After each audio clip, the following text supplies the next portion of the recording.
안녕하십니까? 전국장애인차별철폐연대 노동권위원회에서 간사로 활동하고 있는 정창조라고 합니다. 이렇게 만나 뵙게 되어 반갑습니다.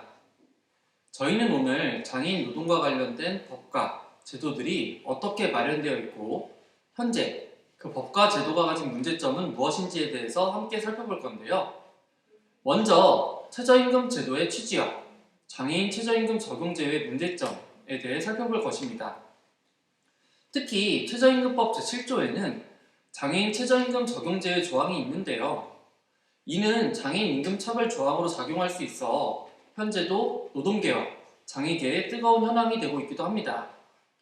두 번째로 장애인 의무고용 제도에 대해 살펴볼 것입니다. 장애인과 관련된 많은 법과 제도가 마련되어 있지만 장애인 고용촉진 및 직업재활법이 장애인 노동과 관련된 논의들을 가장 많이 포함하고 있죠. 이 법은 여러 내용들을 포함하지만 그중 핵심적인 역할을 하는 건 역시나 장애인 의무고용률과 관련된 논의입니다. 따라서 저희는 오늘 장애인 의무고용 제도의 기본 내용에 대해 살펴보고 이 제도가 앞으로 어떻게 개선되어야 하는지에 대해 살펴볼 것입니다.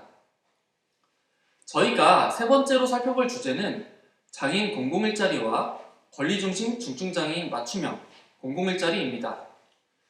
회사들이 장애인들을 고용하길 꺼려하기 때문에 장애인들이 민간 노동시장에 진입하는 건 무리가 따르곤 하는데요. 따라서 한국에서는 장애인 공공일자리도 시행이 되고 있습니다. 특히 장애인 일자리 사업이 대표적인 일자리 사업이라고 할 수 있겠죠. 따라서 저희는 우선 장애인 일자리 사업이 어떻게 구성되어 있는지를 살펴볼 것입니다. 그리고 여기서 더 나아가 장애인 공공일자리 중에서도 최근 비교적 좋은 일자리로 주목받고 있는 권리중심 중증장애인 맞춤형 공공일자리가 무엇인지에 대해서도 살펴보도록 할 것입니다. 최저임금 제도란 무엇일까요? 최저임금 제도란 국가가 임금의 최저 수준을 정하여 낮은 임금을 받는 노동자들의 생활 안정을 도모하는 제도예요. 우리나라에서는 이 제도가 헌법의 바탕을 두고 시행이 되고 있는데요.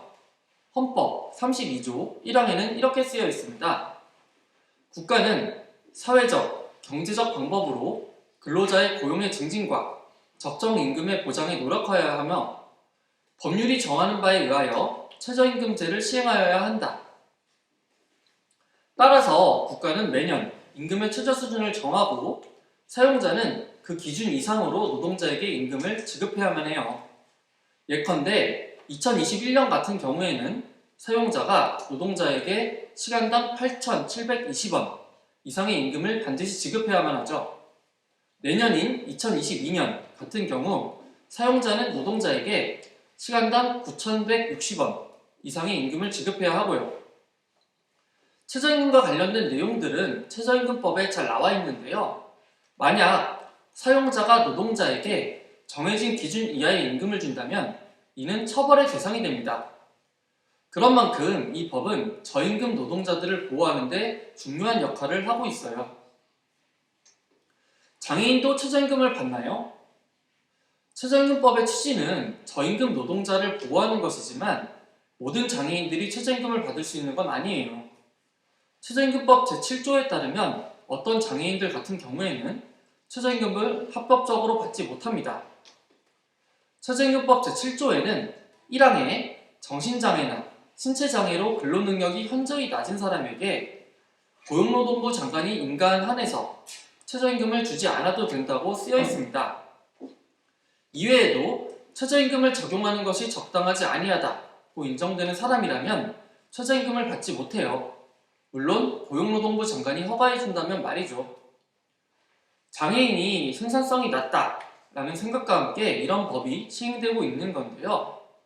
예를 들어 기준 노동자 2명이 생산품 10개를 만드는 동안 7개 미만밖에 만들지 못하는 장애인 노동자의 경우 작업능력 평가 등의 과정을 거쳐 최저임금을 지급하지 않아도 됩니다.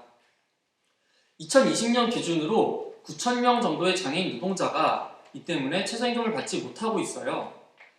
최저임금법 시행규칙에 따르면 사용자가 장애인 노동자에게 최저임금을 주지 않으려면 이 화면에 쓰인 신규칙에 따른 과정을 거쳐야 하는데요. 여러분들께서도 한번 차근차근 읽어보시길 바라겠습니다.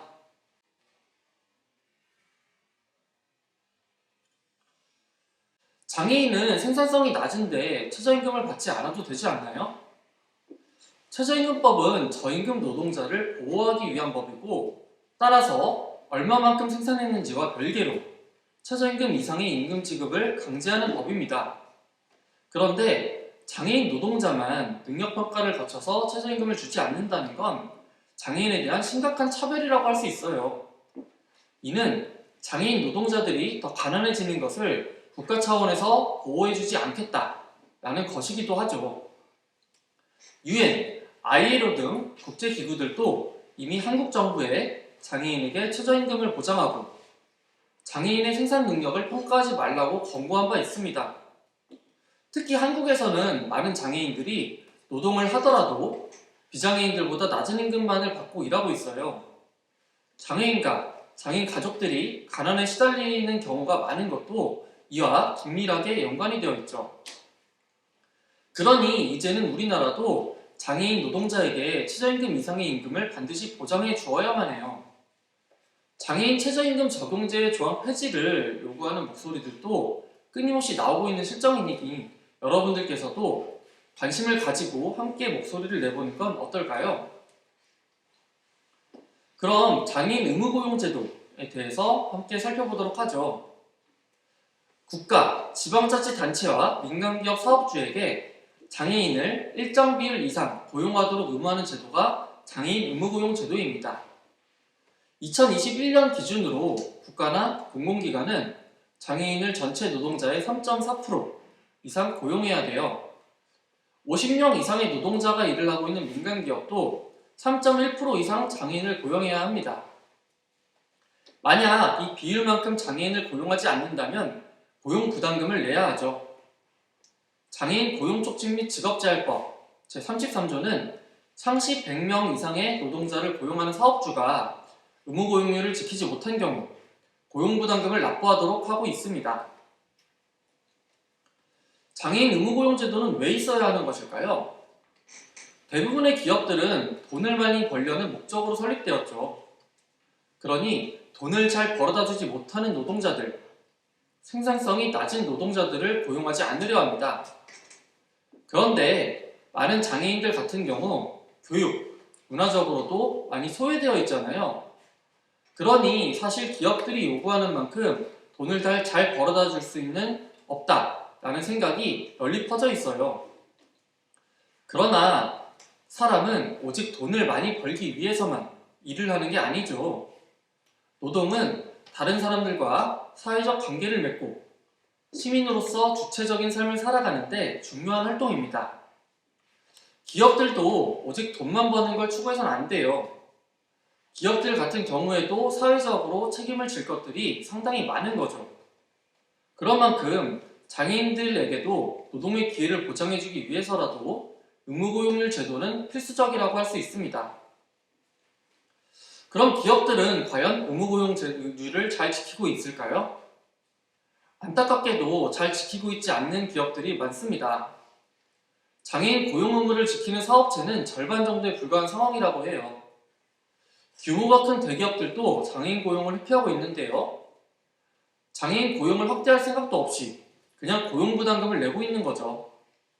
이 탓에 몇 년째 매년 수백억의 고용부담금이 모이고 있기도 합니다. 의무고용률을 안 지키면 고용부담금을 내니까 괜찮은 거 아닐까요? 그렇지 않습니다. 노동권은 헌법이 보장하는 모든 국민의 권리이자 의무입니다. 기업들이 장애인을 고용하지 않고 부담금을 낸다는 건 결국 스스로 장애인의 노동권을 침해하면서 그 대신 그걸 돈으로 대신하겠다는 거죠. 고용부담금을 내는 게 마치 면죄부라도 되는 것처럼 말입니다. 심지어 한국에서는 장애인을 정해진 기준만큼 고용하지 않아 내는 고용부담금의 액수가 그리 높지 않은 상황이에요. 2021년 기준으로 월별 의무고용률에 미달하는 인원에 대해 벌금은 115만 9,640원에서부터 182만 2,480원까지만 내고 있습니다. 그런데 대기업들이 주는 임금 수준에 비하면 이건 사실 굉장히 낮은 수준이잖아요. 그러다 보니 기업들이 장애인을 고용하는 대신 그냥 고용부담금을 내는 경우도 많이 발생하는 거라고 할 수 있어요. 그럼 어떻게 하면 기업들이 의무고용률을 지키게 할 수 있을까요? 고용부담금의 액수를 높여야 합니다. 그래야 기업들도 지금보다 더 부담을 가질 테니까요. 기업들이 낸 고용부담금은 장애인 고용을 위해 사용되는 기금으로 쓰이고 있어요. 의무고용 제도와 고용부담금이 장애인의 노동권 향상에 더 도움이 되는 데 쓰이려면 이 기금을 정말로 장애인의 노동권을 보장하는 데 잘 사용하도록 만들어가는 게 중요합니다. 현재 의무고용률 이상으로 장애인을 고용할 경우에는 고용장려금을 지급하기도 하는데요. 2003년에 장애인 고용기금 고갈을 명목으로 장애인 고용장려금을 대폭 축소한 적이 있습니다. 이제는 대대적으로 장애인 고용을 장려하고 국가적 지원을 통해 장애인 노동자들이 최저임금 이상의 임금을 받을 수 있도록 장애인 고용장려금도 지금보다 많이 상향할 필요가 있습니다. 장애인 일자리 사업은 무엇일까요? 장애인 일자리 사업은 취업 취약계층인 장애인에게 공공 차원에서 일자리를 제공하여 사회 참여 기회를 확대하고 소득 보장을 지원하기 위해 마련된 장애인 공공일자리 사업입니다. 그리고 대체로 이러한 형태의 공공일자리는 장애인의 민간 시장으로의 취업 연계를 돕는다고 말해지죠. 장애인 일자리 사업은 장애인 복지법에 따라 만들어진 건데요. 장애인 복지법 제21조에는 보시는 화면과 같은 내용이 담겨 있습니다. 현재 장애인 일자리 사업은 1. 일반형 일자리 2. 복지 일자리 3. 시각장애인 안마사 파견 사업 4. 발달장애인 요양보호사 보조일자리 사업 등으로 나뉘고요. 일반형 일자리 같은 경우 시, 군, 구, 읍, 면, 동, 비영리 복지시설 등에서 고용되어 일주일에 40시간을 근무하는 전일제 일자리와 일주일에 20시간을 근무하는 시간제 일자리로 나뉩니다. 복지 일자리 같은 경우 도서관, 우체국, 숙박시설, 학교, 복지관 등에서 근무를 하게 되고요. 일주일에 14시간 근무를 하게 됩니다. 시각장애인 안마사 파견 사업은 경로당, 노인복지관 등 노인복지시설 등에서 일을 하게 되고요.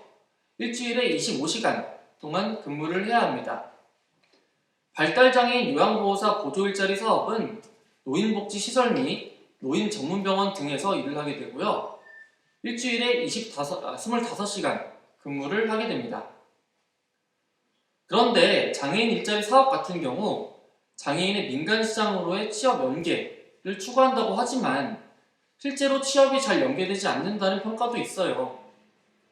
그러나 어쨌거나 이 일자리가 직업 제한, 다시 말해 민간 시장으로 이전을 추구하는 만큼 취업이 안 된다고 해서 계속 공공일자리에 남아있을 수도 없는데요.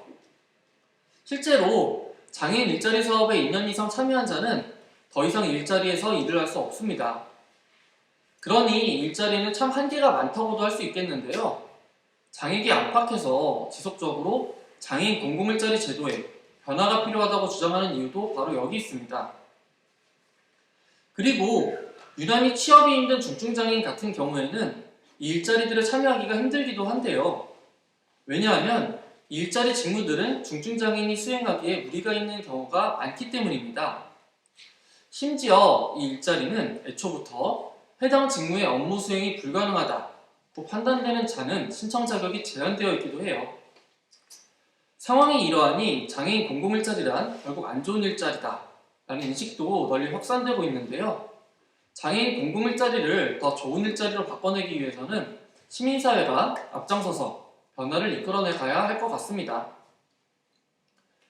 권리중심 중증장애인 맞춤형 공공일자리란 무엇일까요? 이름이 참 길죠. 그래서 보통 권리중심 공공일자리라고 줄여서 부르곤 합니다.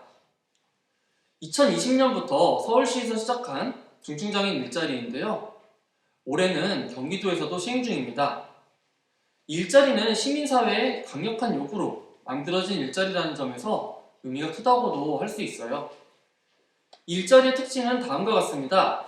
첫째, 장애인 노동자의 민간 노동시장으로의 이전을 목표로 하지 않습니다. 둘째, 지금껏 노동을 경험해 본 적이 없거나 노동 경험이 매우 적은, 심지어 탈시설을 한 지 얼마 안 되었거나 재가 상태에 머물러 있던 체중증 장애인 당사자를 우선적으로 고용하죠. 기존의 공공일자리와 성격이 다른 게 눈에 좀 띄지요. 이 일자리는 각종 장애인 단체 및 기관들, 특히 장애인 자립생활센터들이나 장애인 평생교육기관 등이 위탁 운영을 하고 있는데요. 이 일자리에 취업한 노동자들에게 적합한 직무를 구성하여 중증장애인 노동자 당사자들이 즐겁게 일할 수 있도록 장려하고 있어요. 현재 이 일자리에서는 장애인들 중에서도 가장 고용률이 낮은 발달장애인 노동자들과 뇌병변 장애인들이 주로 일하고 있습니다. 권리중심 공공일자리에서는 어떤 노동을 하게 될까요? 권리중심 공공일자리는 현재 세 가지 직무로 구성이 되어 있어요. 첫째, 장애인 권리옹호 활동입니다. 둘째, 문화예술 활동입니다. 셋째, 장애인식 개선 강사 활동입니다. 이 세 가지 활동을 통해 중증장애인 노동자들은 장애인의 인권이 더 잘 보장되는 세상을 직접 만들어가고 있어요. 예를 들면 권리옹호 활동을 하는 장애인 노동자는 지역사회에서 장애인 접근권이 잘 보장되고 있는지 모니터링을 하고 장애인 접근권 향상을 위하여 공공기관, 상점, 인도, 횡단보도 등의 공간에 대하여 시정 공고를 하기도 합니다. 기자회견 등을 꾸리고 직접 공공기관에 건의를 해서 장애인과 관련된 제도를 더 낫게 만들고 장애인 인권 침해 사례들을 해결하기도 하죠. 문화예술 활동에 참여하는 장애인 노동자들 같은 경우 노래, 춤 등을 통하여 장애인 인권 향상이 왜 중요한지를 사회적으로 알리는 노동을 해요. 장애인식 개선 강사들 같은 경우에는 비장애인 근로지원인과 함께 곳곳에 강의를 다니면서 장애인 차별이란 무엇인지, 장애인 인권 보장이 왜 중요한지를 알리는 노동을 하죠. 한국은 유엔 장애인 권리협약을 비준한 나라입니다. 권리중심 공공일자리 노동자들은 이 노동들을 통해 유엔 장애인 권리협약을 한국 사회에서 실질적으로 실현하는 역할을 하고 있어요.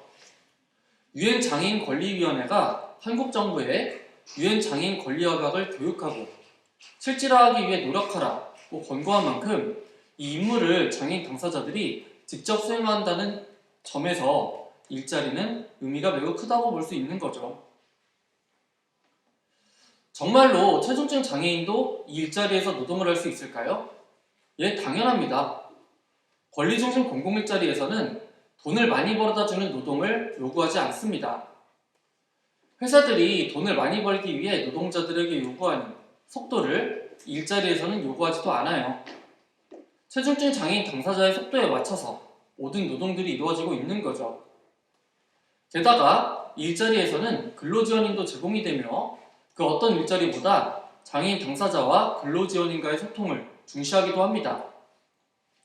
다만 다음의 사항에 해당된다면 이 일자리에서 노동을 할 수가 없어요. 신청 자격 제한에 대해서는 여러분들께서도 이 화면을 통해 읽어보시기 바랍니다.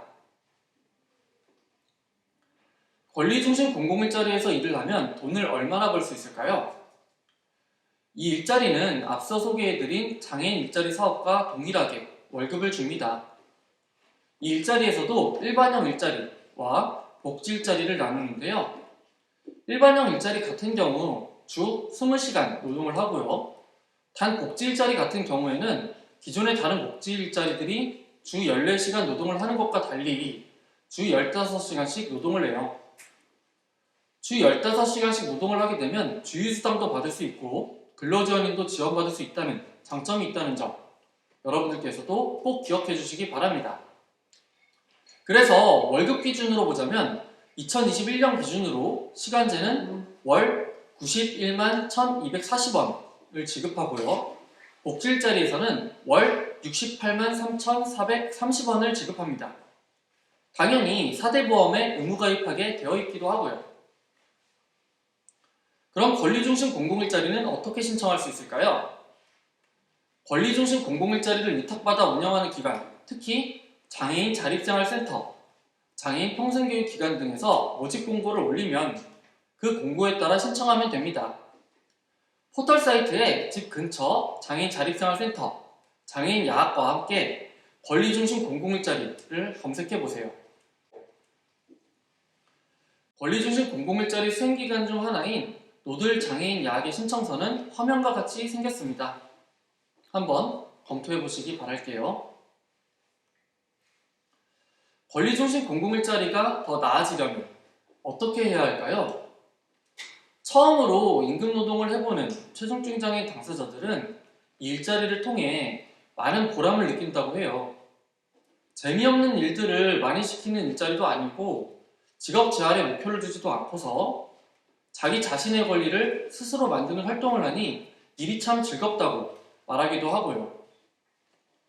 그러나 현재로서는 이 일자리에도 한계가 많습니다. 일단 이 일자리는 계약직으로 만들어져 있어요. 그러다 보니 매년 재계약을 새로 해야 하고 정규직으로 안정적으로 노동을 계속할 수도 없습니다. 향후에 이 일자리를 정규직 일자리로 만들어낼 필요성이 꼭 있는 거죠. 그리고 이 일자리는 시간당 최저임금에 맞춰 임금을 주지만 사실 현재는 최저임금이 매우 낮은 수준이잖아요. 그렇기에 많은 시간 동안 일하지 않는다면 더 돈을 벌어갈 수 없는 상황이죠. 그런데 최중증 장애인의 신체 특성상 너무 긴 노동은 부담스러워 하시는 분들도 많아서 이 일자리는 노동 시간을 더 늘리기도 힘들어요. 그래서 일자리가 정말로 장애인 소득 보장에 더 도움이 되려면 임금 수준을 대폭 올릴 필요가 있습니다. 또한 중증장애인들 중에서는 기초생활수급비를 받는 분들이 비교적 많은데요. 이 일자리에서 일을 하게 되면 기초생활수급비가 삭감될 수 있습니다. 물론 수급비를 받을 때보다 분명 소득은 늘어나는 것도 사실이긴 하지만 일을 시작했다고 수급비가 깎이면 일할 마음이 사라질 수도 있잖아요. 이 역시도 반드시 개선해야 하는 부분이라고 할 수 있는 거죠. 저희는 오늘 장애인 노동과 관련된 법과 제도들, 특히 최저임금 적용 제외와 관련된 논의와 장애인 의무고용 제도, 그 다음에 장애인 공공일자리 및 권리중심 중증장애인 맞춤형 공공일자리에 관해 살펴봤는데요. 여러분들께서 본인의 노동권을 더 잘 보장받기 위해서 오늘의 강의안이 좀 도움이 되길 바라고요. 지금 개선해야 될 것들이 굉장히 많고 저희 오늘 강의에서도 그 내용들이 많이 나왔는데요. 여러분들께서 많이 관심을 가져주셔야 이 사안들도 향후 개선될 수 있을 것이라고 생각을 합니다. 앞으로 여러분들께서 장애인 노동권 향상을 위해서 스스로 힘써주시길 바라면서 오늘 강의는 여기서 마치도록 하겠습니다. 감사합니다.